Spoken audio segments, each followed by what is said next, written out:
ಈಗ egg freezing ಅನ್ನೋದು trending topic. ಈಗ ದೊಡ್ಡ ದೊಡ್ಡ ಆ್ಯಕ್ಟ್ರೆಸ್ಸು, ಈಗ ಮೊನ್ನೆ ಮೃಣಾಲ್ ಠಾಕೂರ್ ಹ್ಮ್ ನಾನು ಎಗ್ ಫ್ರೀಸಿಂಗ್ ಮಾಡ್ತೀನಿ ಅಂತ ಸ್ಟೇಟ್ಮೆಂಟ್ ಕೊಟ್ಟರು. Hmm egg freezing is nothing but ಈಗ ಅವ್ರಿಗೇನು ಆಗಲ್ಲ ಅಂತಲ್ಲ, even she is in engage only. Hmm ಅದೇನಂದರೆ ಕೆಲವರು ಹುಡುಗಿರಿಗೆ ಈಗಲೇ ನಾನು ಕನ್ಸೀವ್ ಆಗ್ಬೇಕು ಅನ್ನೋದಿರಲ್ಲ, ಹ್ಮ್ ಹ್ಮ್ ಹ್ಮ್ ಲೇಟಾಗಿ ಆಗಬೇಕು, 35 ಆದಮೇಲೆ ಆಗಬೇಕು. ಬಟ್ ಈಗಿನ ಕ್ವಾಲಿಟಿ ಇದೆಯಲ್ಲ, ಫ್ರಮ್ 25 ಟು 30 ಇಯರ್ಸ್ವರೆಗೂ ಏಜ್ ಇದೆಯಲ್ಲ, ಪ್ಯೂರ್ ಕ್ವಾಲಿಟಿ ಆಫ್ ಎಗ್ಸ್ ಹುಡುಗಿರಿಗಿರೋದು.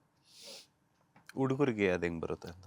ಹುಡುಗರಿಗೆ ಸ್ಪರ್ಮ್ ಕ್ವಾಲಿಟಿ. ಸೊ ಫಸ್ಟ್ ಇದು ಹೇಳ್ಬಿಡ್ತೀನಿ ನಾನು. ಎಗ್ದು ಏನಾಗುತ್ತೆ, ಆ ಕ್ವಾಲಿಟಿ ಎಗ್ಸ್ನ ಈಗ ಅವ್ರು ಹೇಳೋದು ಅದೇ. ಈಗ after 30 years egg quality keeps diminishing. ಈಗ ಒಂದಿಷ್ಟು ಎಗ್ಸ್ ಅನ್ನೋದು ಇರುತ್ತೆ, ರಿಸರ್ವ್ ಅಂತ ಇರುತ್ತೆ ವಿಮೆನ್ಸಲ್ಲಿ. ಎವ್ರಿ ಮಂತ್ ಒಂದು ಎಗ್ ರಿಲೀಸ್ ಆಗುತ್ತೆ, but every years they pass on.